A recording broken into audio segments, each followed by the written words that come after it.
According to standard history, Columbus may have died without realizing he discovered a new world. He believed that somewhere on the other side of the islands he discovered was China. But anyway, eventually mankind learned that no, he had discovered a new world, especially when an explorer named Magellan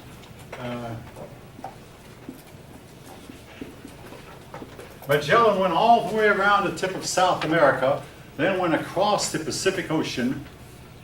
Magellan started out with a crew of 300 men, only 18 of them made it, and Magellan was not one of them. He came to the Philippines where the Filipinos killed him in a battle. But eventually 18 of his men got back, but he told the world that the world was round, and they knew that already. And you could get to the west you could get to the far east by sailing west, but it was a long, long, long journey that really was not worth taking. Now, after Columbus, the English kings sent John Cabot. John Cabot was not an Englishman, I forget what night, but anyway, John Cabot went to Newfoundland. And there in Newfoundland, his boat was surrounded by a bunch of codfish, and he was really excited about that. But eventually he turned around and came back. He received what might today be about $200 or $300 for his efforts. Then he went back, set sail again, and was never heard from. Like so many others, disappeared in the ocean, never been found. $200 was a lot back then, though, right? What's that? $200 was a lot back then? Well, a lot, that's true, yeah, a lot. Again, there's no good way to measure the money that they had then to compare it to today's money. You try to do it, but what was an average day's wages of a daily laborer? And, there's several ways you can try to compute it, but there's no good way to compute money, to convert their money to ours. Yes? Did he try to sail too? I didn't catch that last part. What's that? He went back. He went back and disappeared. Okay. And it was during his second, he never came back from his second voyage, never heard from him again. None of his crew.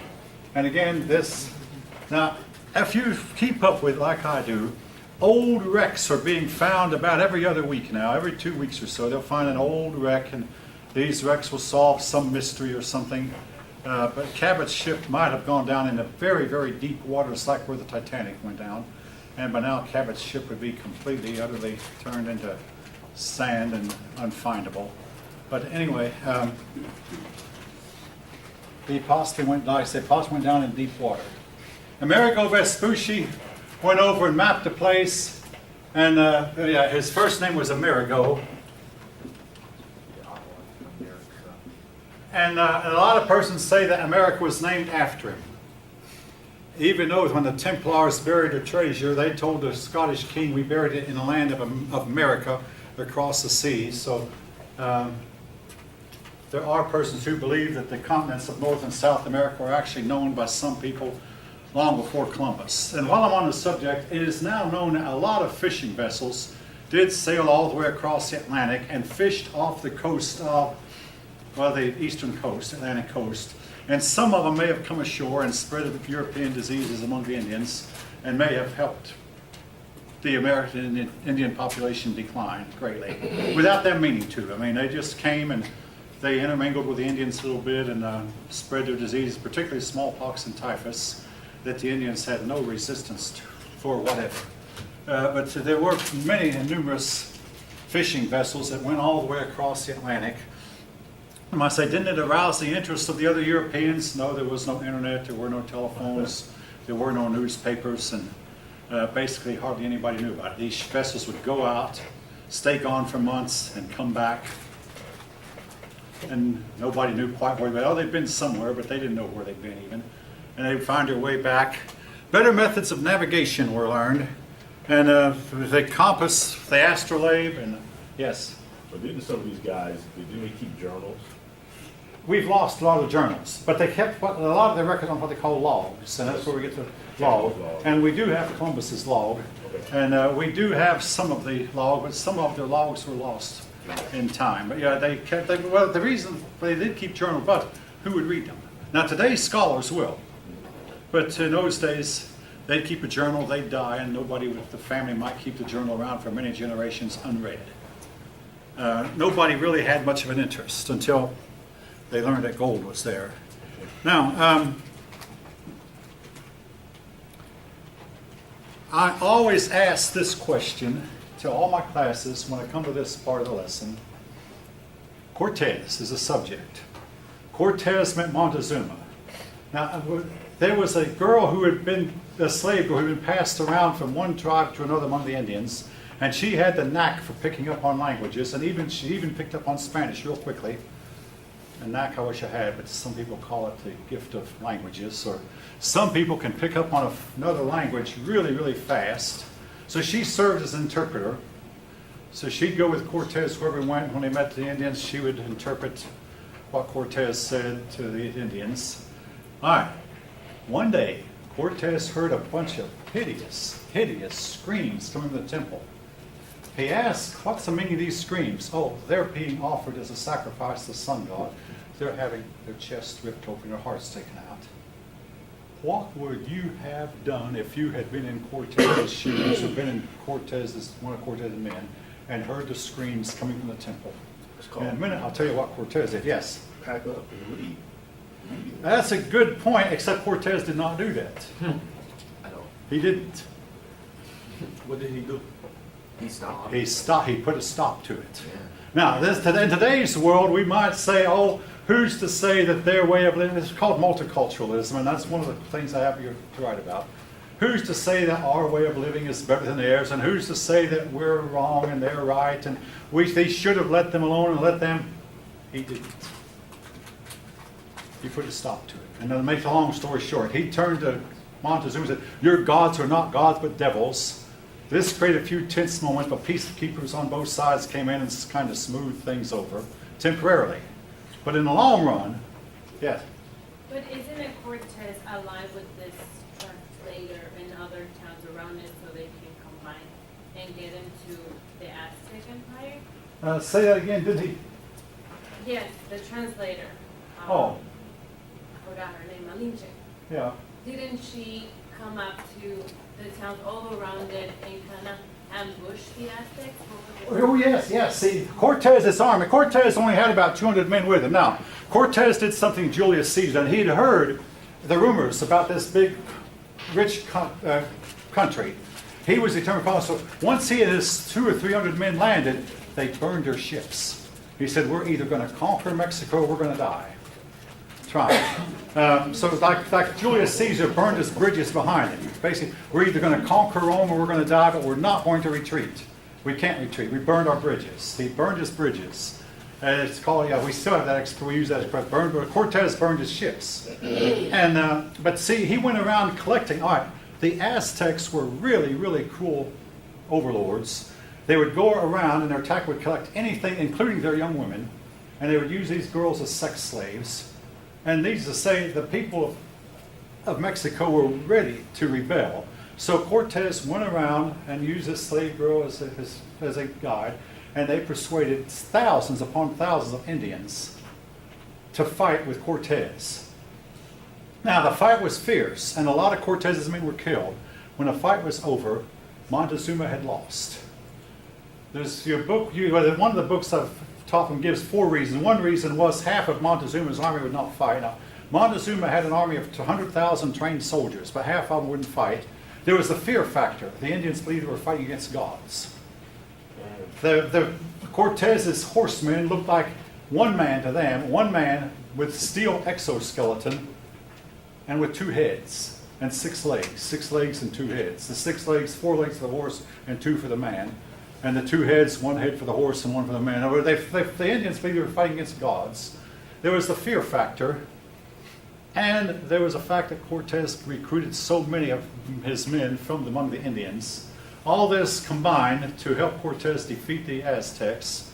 Then Cortez proceeded to get more men from Europe and enslave both friend and foe alike. And kill both friend and foe alike. Again, you can tell me till you're blue in the face that this was wrong, but folk, I want to remind you, if Cortez hadn't done it, somebody else would have. What happened was, you might say, almost inevitable. You had 2 people living on, and it's believed that the Mexican population was equal to the population of Europe. but their culture was not. When one of these two sides met the other, one of them was going to be swallowed up. They were too different, and then one of them felt like it could not tolerate the practices of the other. So they clashed, and one side lost. I don't know how it could have been any different.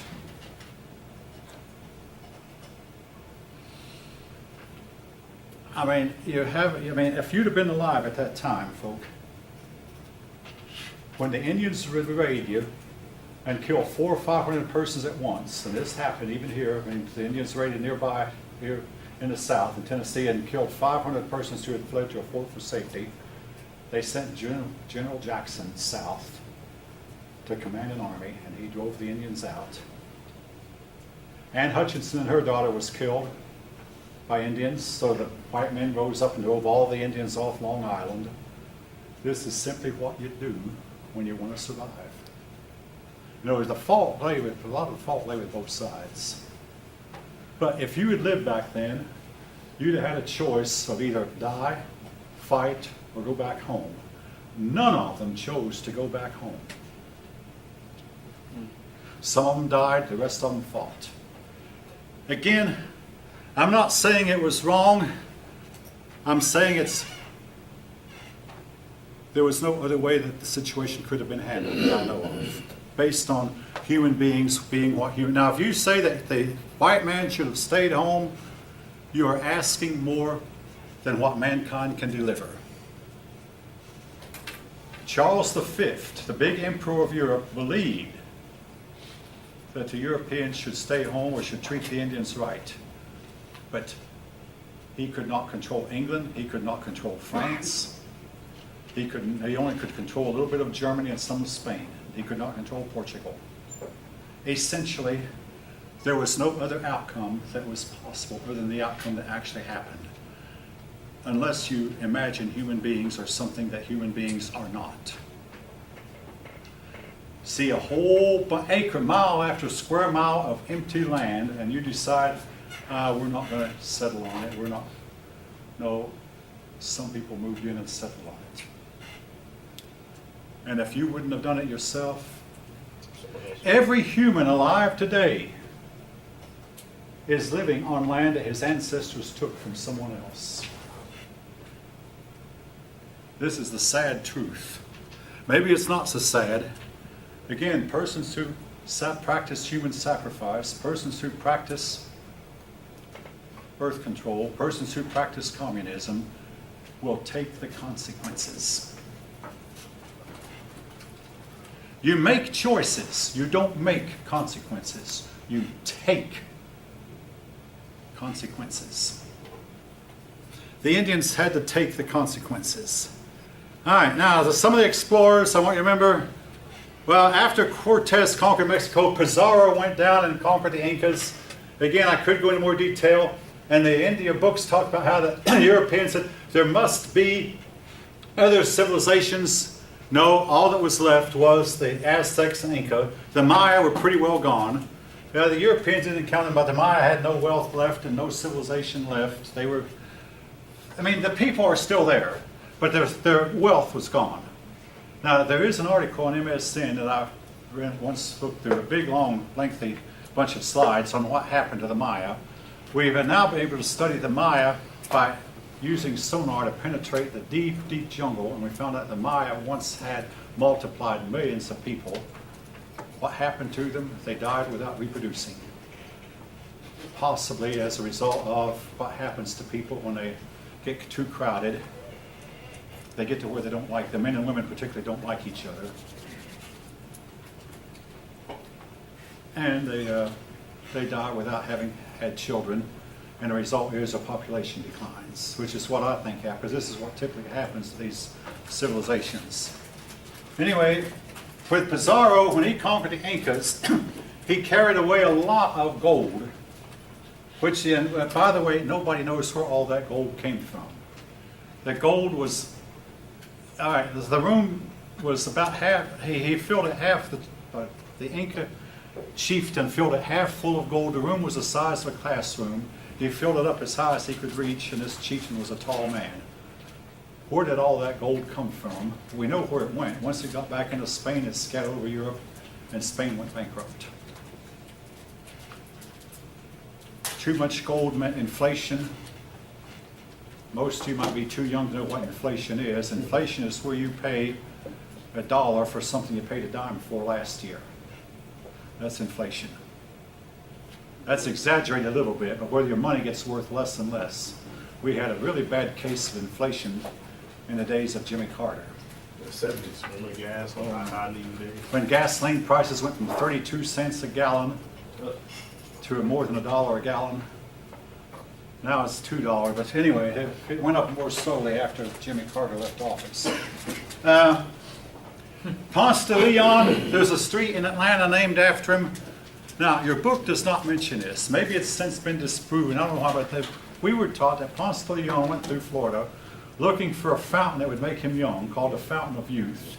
But this is not in your book anymore. But anyway, he explored Florida. He died at the hands of Indian arrows. De Soto, he also died, but they didn't want the Indians to know he had died, so he threw his body in the Mississippi River. But he claimed to be God, claimed to be a god, to keep the Indians terrified. And also, he wore armor, which the Indian arrows could not penetrate. He was the first European we know of to see the state of Georgia. He went into Georgia, went on into Alabama and Mississippi, and then died, and they threw his body in the Mississippi River. He was Coronado. Coronado was explored the western part of the United States, Texas, New Mexico, looking for the cities of Cibola, cities that had streets of gold. It is now generally believed that the Cibola doesn't exist, even though, weirdly enough, a few years back there was a movie made that the cities of Cibola were located underneath Mount Rushmore. Any of you happen to see the movie or any chance? No. It probably was a little before the time. The movie came out more than 10 years ago. I saw it twice. And my oldest daughter's been begging me for years to go to Mount Rushmore. And this year I promised her that I would. Not that I particularly want to. But anyway, all right, leaving that.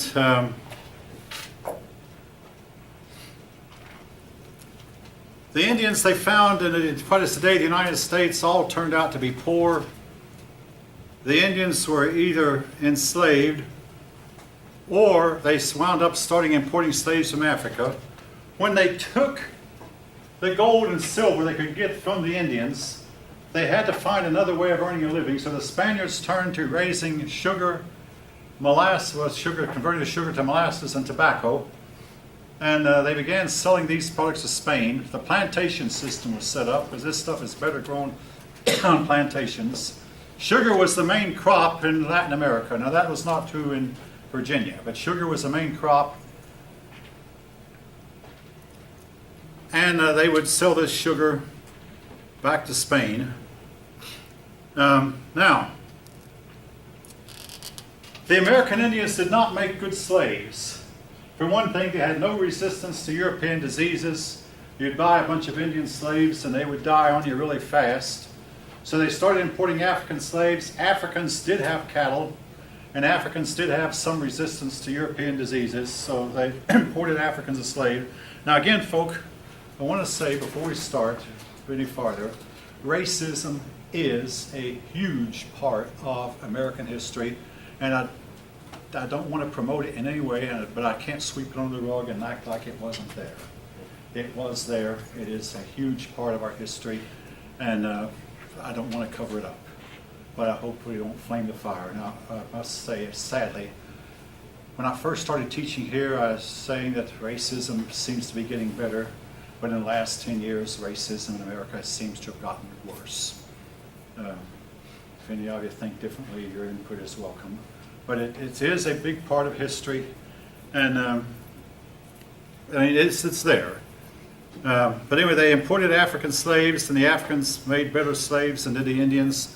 Also, the Indians knew how to escape, and they knew where to go to escape. They knew the terrain better than the Europeans. Africans did not know where to go. When they were off the plantation, they were hopelessly lost, so they did not tend to run away as much as the Indians did. Now, back in Europe. What happened in Europe was going to influence us there was a big move to reform Christianity. All right. I want to say this about reform. Now, I have attended several of my high school class reunions, and they give out awards. There is one award that they give out that I have never received, and it's an award that I do not ever want to receive. Yes, that's the truth. It's the award for who is the least changed. My wife got that award from her high school. If I have not changed from what I was in high school, I'm a failure. Actually, in a lot of ways, I don't like what I was in high school. But anyway, I have never been told that I haven't changed. I was just at my 50-year reunion back in September of 2017, September 2017, 50 years. None of us could recognize each other except the ones of us who had interacted during the years, so we all had to wear name tags. None of us looked like we did. Of course, one of my classmates married a sister of mine, so I could recognize him. One of my sisters goes to a church he's pastor of a church where this sister plays the piano for, so I recognized him. The rest of them I hardly knew. But anyway, now what's this have to reform? Quite a bit. If you look at the history of every other society on earth, they did not have a period of time called a Reformation. Christianity did. Now, I talked to a man one time when I was at Lockheed, and he said, "Oh, where I come from, we never had a Reformation." I felt like saying, "No, but you needed one. Everybody needs a Reformation." Where I come from, we did have a Reformation, and yes, we needed one. The Catholic Church will tell you they needed one, and they had one. They had a Reformation. But Europe went through a period of time called the Reformation. Martin Luther preached against the abuses of the church, as did Erasmus before him. But anyway, that's more of a subject for European history. But what is important is Charles V vowed that he would stamp out Protestant. I mentioned Charles V inherited crowns from several of his ancestors until he had a whole lot of crowns on his head, and that he was the most powerful man that Europe had seen in many, many hundreds of years, probably since Charlemagne, who had lived about 800 years before, 700 years before. He was a very powerful, he got to be Holy Roman Emperor. The Holy Roman Emperor was an office that was not hereditary. It was, when the Holy Roman Emperor died, the electors would get together and vote for the new man, and they never voted for the son of the man who had just gotten out of it. They wanted to keep it non-hereditary. I guess that was a good idea. But anyway, Charles V was Holy Roman Emperor, and he said he was going to stamp out Protestantism. When he died, his son Philip took over. The wars were expensive. Both of these kings built up a huge debt. They had got this gold that came from the New World, but they lost it real fast. I mean, that's what happens when you get rich. A lot of times it goes. The worst thing that can happen to you sometimes is winning the lottery. It destroys the lives of those people who have won it. You think so? Anyway, you might say Charles V won a lottery. He died poor. Yes, he was emperor. Can emperors be poor? Believe me. His son went bankrupt, as did his grandson. Philip. His son was Philip II. Philip went bankrupt, and Philip's son also went bankrupt. This can happen even to kings that once were wealthy. They raised taxes, but their nobility were exempt. That meant the tax burden fell on the common people. And Spain went from being the richest nation in Europe to being one of the poorest. And to this day, Spain is a poor country. Europe has 5 countries called the Pigs: Portugal, Ireland, India, PII, Greece, and Spain. PIIGS. They keep Europe's economy into a quagmire. And this is still going on in 2019. But anyway, the French tried to establish colonies in North America during this time that all this was going on in Europe. They couldn't. The English tried. They couldn't. A man named Sir Walter Raleigh. Now all of you have seen this.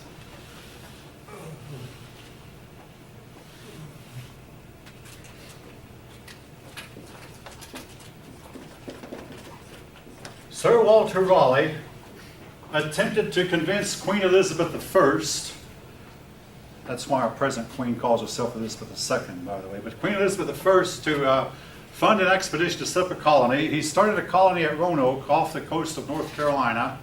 The colony disappeared.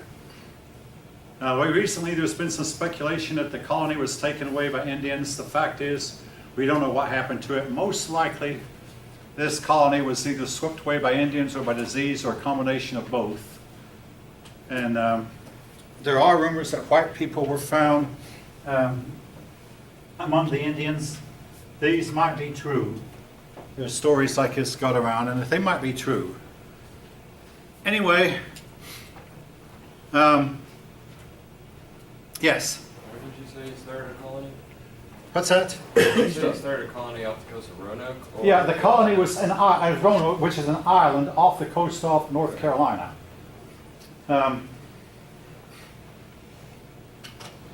Folk, even in the 20th and 21st centuries, my relatives live in Ohio. You might can tell I'm not a native Georgian, but my relatives live in Ohio. And going between Georgia and Ohio, I used to get sick almost every time. My oldest daughter would get sick every time. Climate change, I mean, the change of climates oftentimes makes a person ill. The English should never have tried to settle as far south as North Carolina or Virginia. They should have, like they finally did, settled up in Massachusetts. Like they found the Massachusetts colony, we'll talk about next chapter, did much better than the colonies that were started in the South. All right. Which takes us up to chapter 3. Again, your book opens up with a vignette about Pocahontas. Now here's a story that John Smith told, and this is written down, that John Smith was captured by the Indians, and he was knocked down, and some Indians came with clubs and maybe rocks, and they were going to beat his brains out. But the young 10-year or 11-year-old Pocahontas came in and fell down on top of John Smith and persuaded her father to spare him. This is the way the story went, and we don't doubt the accuracy of the story. But what we now think was that she was simply acting out an Indian tribal ritual, whereas John Smith and his entire group of white men were being inducted into the Indian tribe, or becoming part of the Indian tribe. We now believe this is a ceremony that was common at the time. Again, we don't doubt. Now, there was a movie made about Pocahontas many, many years ago, and this movie pictured John Smith as a blonde-haired man, which he likely wasn't.